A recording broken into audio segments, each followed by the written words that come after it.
Muito bem, meus amigos. Esse assunto que nós estamos tratando é um assunto longo, complexo, questão de nulidade. Eu queria só deixar duas referências aqui para quem quiser fazer um estudo. Primeiro, o Código de Direito Canônico tem uma série de cânones que tratam do assunto, mas não é tão fácil. Neste livro que eu escrevi, Família Santuário da Vida, eu coloquei um último capítulo que é uma transcrição de uma matéria muito boa de Dom Estevão Bittencourt, que se chama Nulidade de Casamento, onde Dom Estevão explica com detalhe também quais são as causas que podem levar a igreja a reconhecer uma nulidade. Então, nesse livro, Família Santuário da Vida, o último capítulo, e também neste outro livro, que eu chamei de Problemas no Casamento, eu coloco aqui um capítulo, como se faz um processo, né, de nulidade. Como é que a pessoa entra com a petição no tribunal eclesiástico e tal. Eu fiz um resumo baseado num livro muito bom do padre Jesus Hortal, que escreveu um livrinho explica muito bem a questão, chamado Casamentos que Nunca Deveriam Ter Existido. Muito bem. Sandro, vai colocar uma pergunta para o Padre Paulo e o Padre Paulo vai continuar tratando dessa nação radical. Tá ok. Só antes falar sobre o livro do Dunga, né? Respostas para o Jovem PHM. Tá ali, né? O Dunga reuniu vários textos, né? Sobre assuntos de curiosidade do jovem mesmo. E ali tem bastante dessas respostas. O senhor também tem texto ali, né, professor? Sim, Tem. temos aí. Então, Sandro, só um minutinho, desculpa te interromper. Eu quero só aproveitar que você falou no PHN, que no mês de julho tem o PHN. Então, na quinta-feira, logo no começo de julho, né, que o PHN começa, nós não teremos o programa Escola da Fé. Já estou avisando, porque tem gente que depois fica bravo comigo, rapaz. Fiquei esperando o programa não houve. Então, mês de julho. Dia 4. Dia 4 não haverá o programa. Depois também, quando o Papa estiver no Brasil, a Canção Nova tem que transmitir os eventos, vai ter quinta-feira. Então, 2 quintas-feiras em julho também não haverá o programa, porque é o Papa que vai fazer a Escola da Fé. Não é? Vai ser transmissão direta do Papa aí. Em frente, Sandro. Padre Paulo, a Neuzinha Teodoro perguntou. Ela estava orientando uma pessoa, tem uma amiga que está junto com uma pessoa há 15 anos. Ela tem muita vontade de regularizar a sua situação, mas o marido dela não quer nem falar sobre casar na igreja. Eles são casados no civil.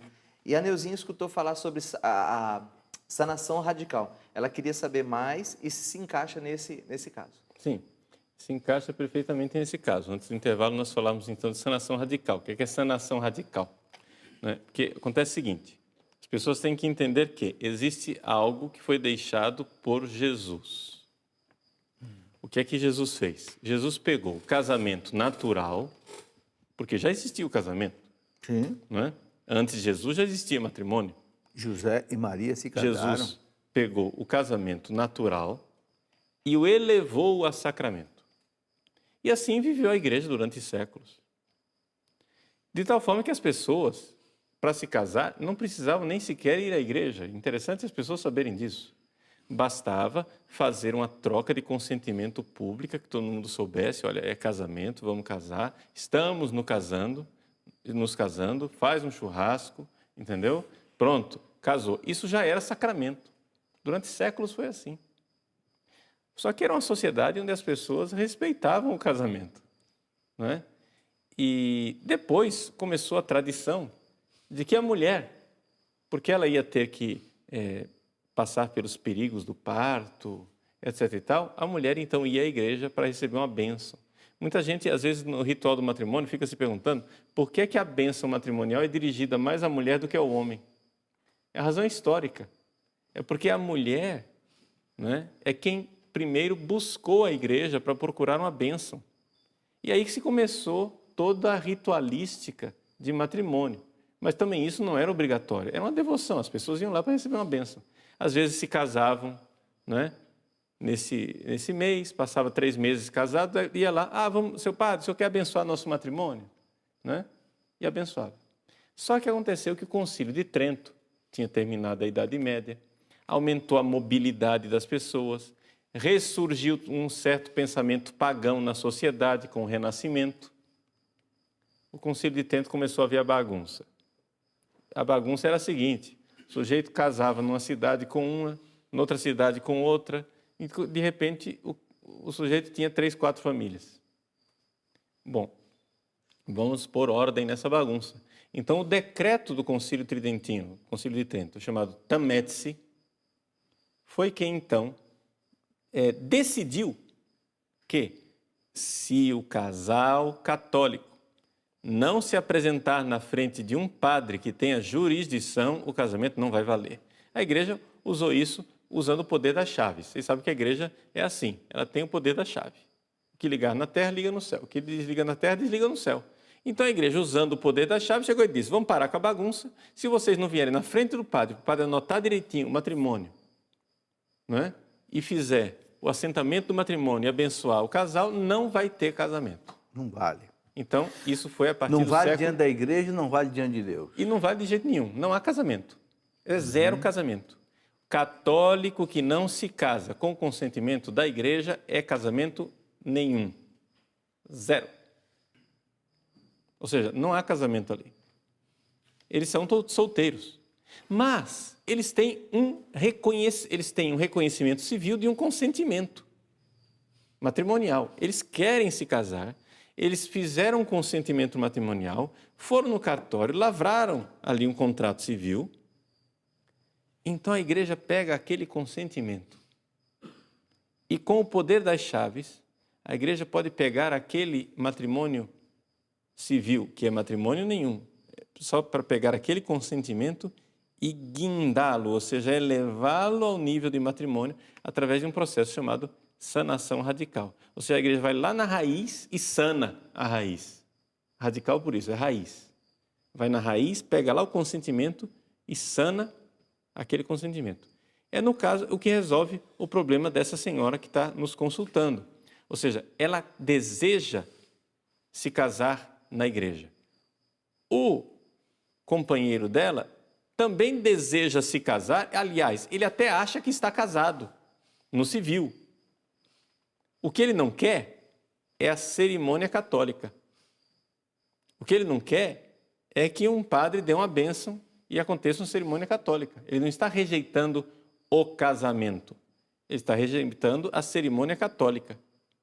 Então, não convém que essa pobre filha da igreja, fiel, fique agora numa situação de pecado por causa de um sujeitinho, que é o qual ela é companheira e até pode ter filhos, convive de vários anos, e ela tem obrigações naturais com ele, e o ama, e quer se casar com ele, e ele quer se casar com ela, e até acha que está casado com ela.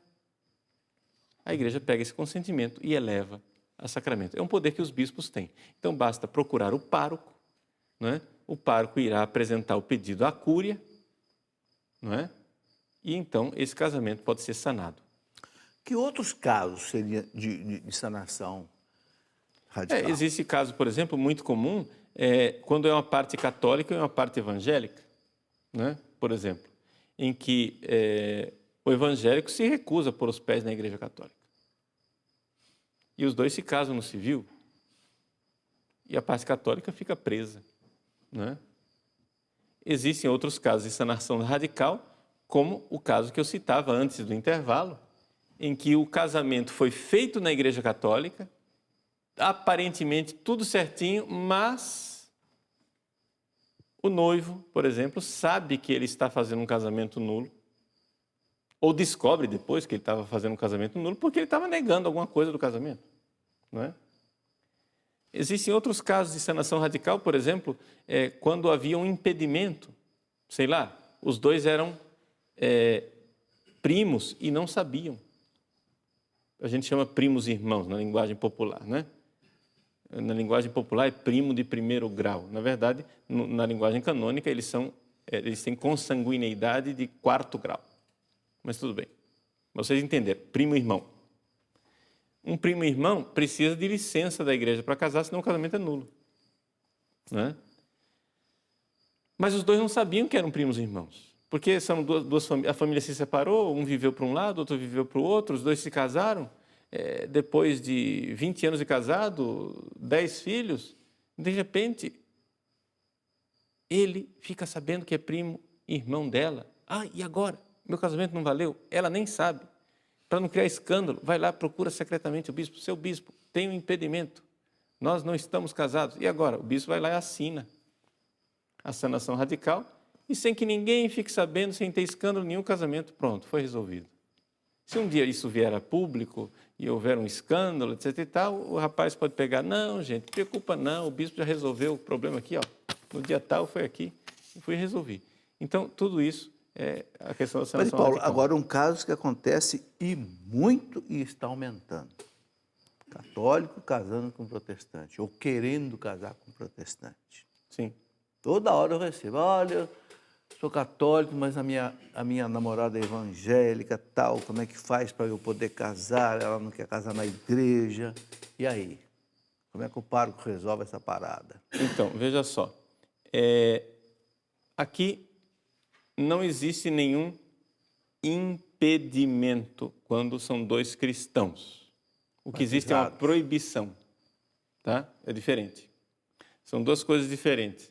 Quando se trata de um católico batizado e um pagão, uma pessoa que nunca foi batizada, aí tem um impedimento.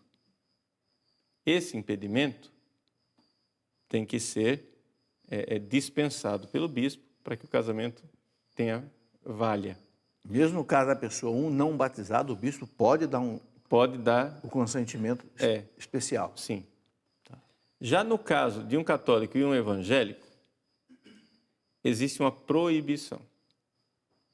Se o padre fizer o casamento, a revelia, ou seja, não pediu permissão para o bispo, coisa nenhuma, e o padre era meio rebelde, o casamento valeu, porque não havia impedimento, só havia proibição. Mas o padre sabia que ele não podia abençoar aquelas núpcias sem uma permissão do bispo.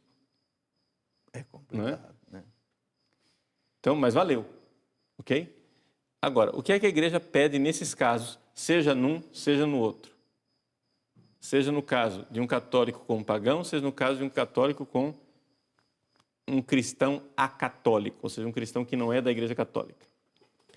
É necessário, então, que a parte católica assuma um compromisso. Por quê? Porque, veja, a igreja ela é muito realista. E ela compreende que o convívio diário, dioturno, com uma pessoa que não é católica, é um perigo para a fé do católico. Compreende? Que um dia pode apostatar e passar para outra, né, comunidade eclesial. Então, a primeira coisa, o compromisso de afastar os perigos para a própria fé. Então, o católico vai lá e assume que vai fazer o possível para afastar todos os perigos para a sua própria fé. Segunda coisa, que irá fazer o possível para educar os filhos na fé católica. Você irá fazer um esforço real, sincero, honesto, de educar os seus filhos na fé católica. Veja, esse é o compromisso da parte católica. A igreja não exige compromisso nenhum da outra parte.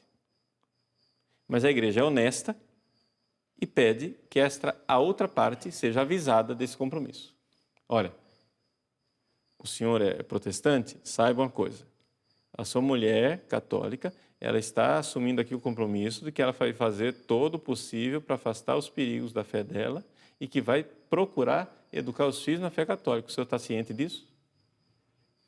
Entendeu?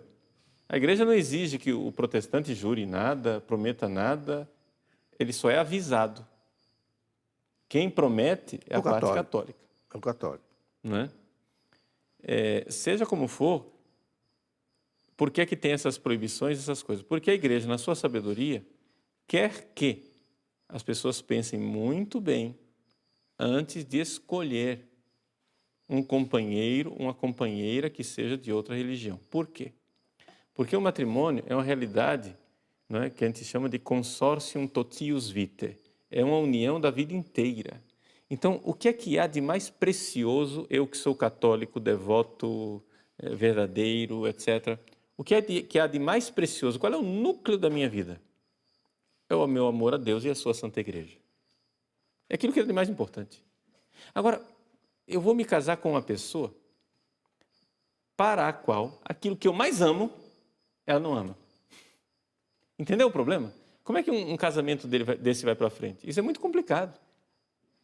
Ou seja, para que haja um casamento, é necessário que haja concórdia. Concórdia, Santo Tomás de Aquino nos explica, chama concorde, ou seja, o coração tem que estar no mesmo lugar, pelo menos nas coisas essenciais e mais importantes e fundamentais.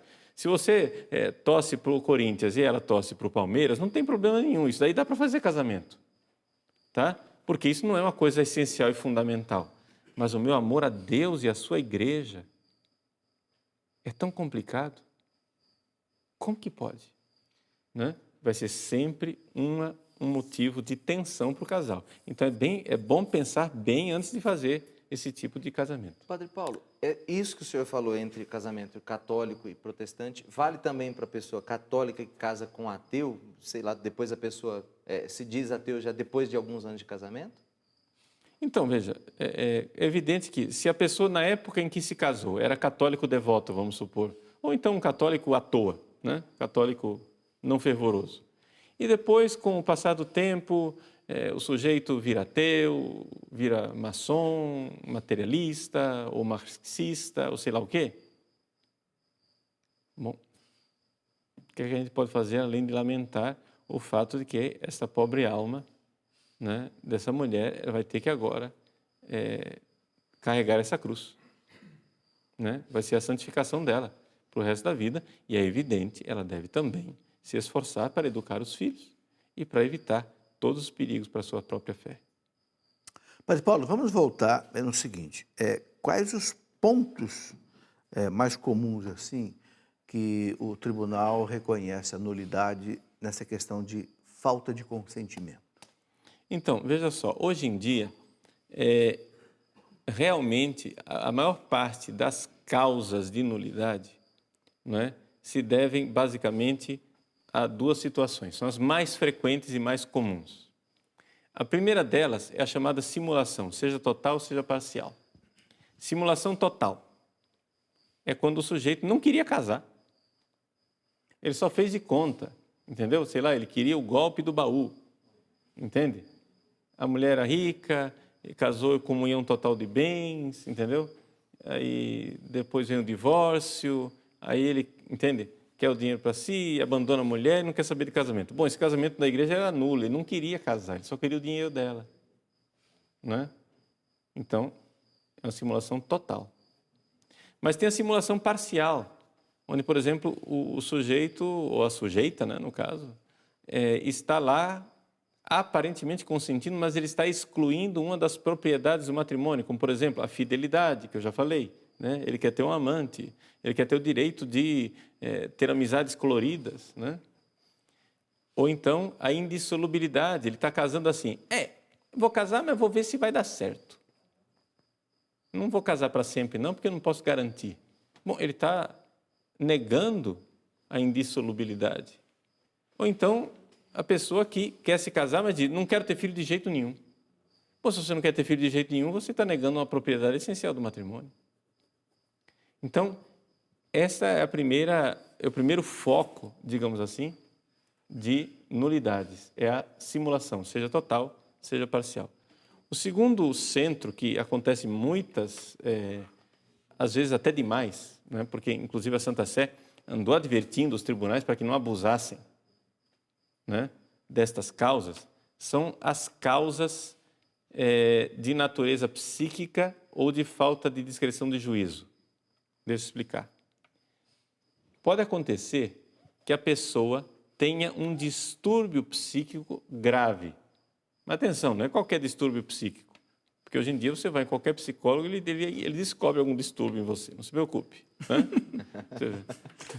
Afinal das contas, nós todos estamos marcados pelo pecado original e normal mesmo tem Jesus e Maria. O resto somos todos, né, defeituosos. Então, uns mais, outros menos. Então, mas precisa ser um distúrbio psíquico grave, que impeça a pessoa Não é assim, atrapalhe. Não, impeça de cumprir as obrigações do matrimônio. Por exemplo, o sujeito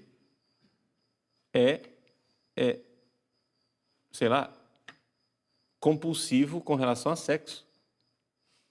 Ele não consegue ficar sem sexo. E ele faz sexo com a mulher e daqui a pouco faz com a vizinha e com 10 outras mulheres, etc.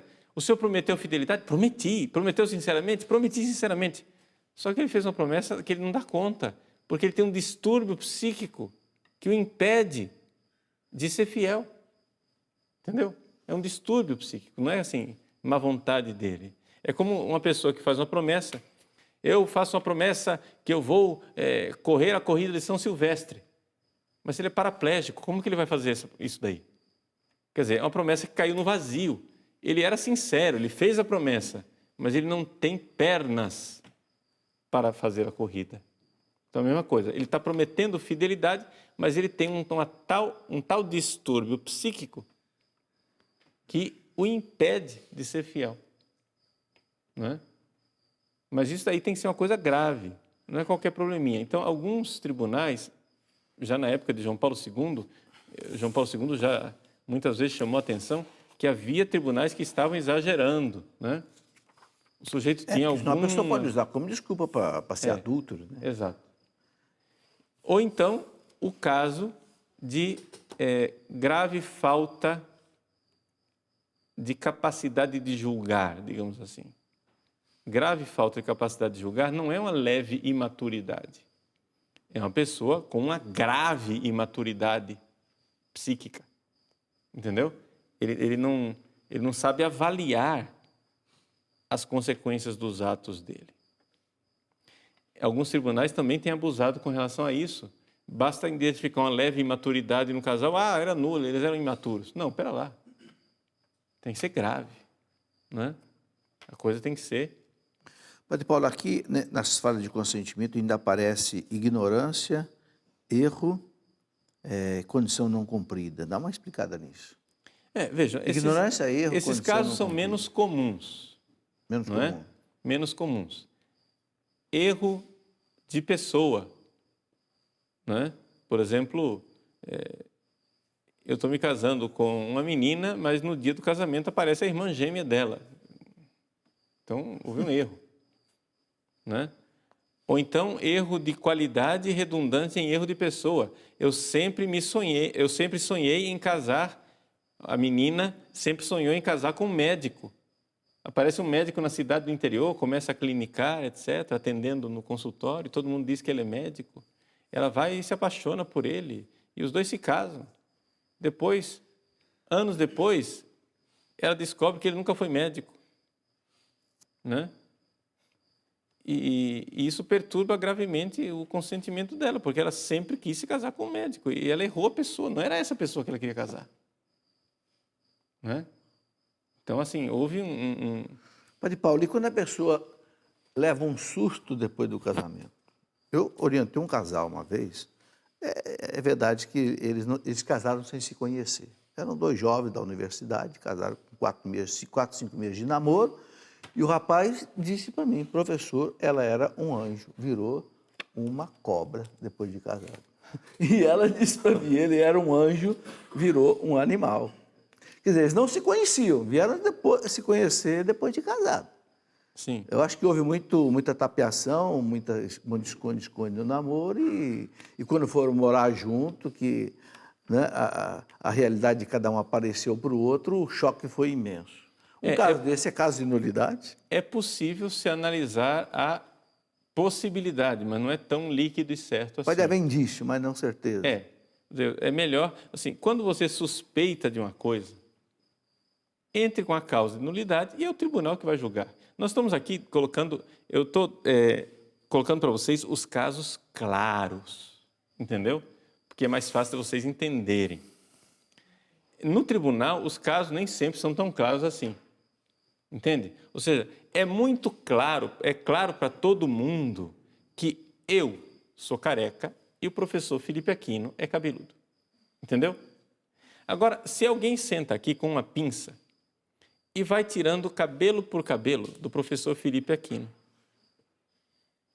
Qual é o cabelo que, se eu tirar, você começou a ser careca, e se eu puser de volta, você ainda é cabeludo? Entendeu? Os casos extremos, Subjetivo, né? os casos extremos são muito claros. Os casos limítrofes, entendeu? É que são difíceis de se julgar. Mas é por isso que tem tribunal, né? No tribunal, então, isso daí vai ser analisado por 3 juízes. Não é um juiz só. Para não dar empate, né? Para dar uma sentença de nulidade, o tribunal vai, então, para 3 juízes. Se houver recurso, vai para a segunda instância e vai ser julgado por outros 3 juízes. Não é? Então, assim, a coisa é bastante séria dentro da igreja. É feito por 3 juízes. Então, agora, tudo isso, por quê? Porque os juízes do tribunal julgam diante de Deus. Não é? Vocês vejam, por exemplo, São Thomas More, né? Um santo inglês do século XVI, ele literalmente perdeu a cabeça, porque foi decapitado, para não ter que reconhecer um matrimônio válido do rei Henrique VIII. Então é uma coisa muito séria, né? Ou seja, nós sabemos muito bem que um juiz reconhecer um matrimônio que era válido e fazer de conta que ele é nulo, ele vai ter que depois se ver lá com Deus, né? Então, o próprio Papa, o rei Henrique VIII fazendo pressão para que reconhecesse a nulidade do casamento dele com Catarina de Aragão. E o Papa disse, olha, só tenho uma alma, não tenho 2. Se eu tivesse uma alma, né? Se eu tivesse 2 almas, eu reconhecia seu casamento nulo, uma ia para o inferno, mas a outra ainda se salvava, né? Mas eu só tenho uma, então não dá para eu fazer, né, esse favor para você, porque eu vou perder eternamente a minha alma, eu vou ter que, né, prestar contas diante de Deus do que eu fiz.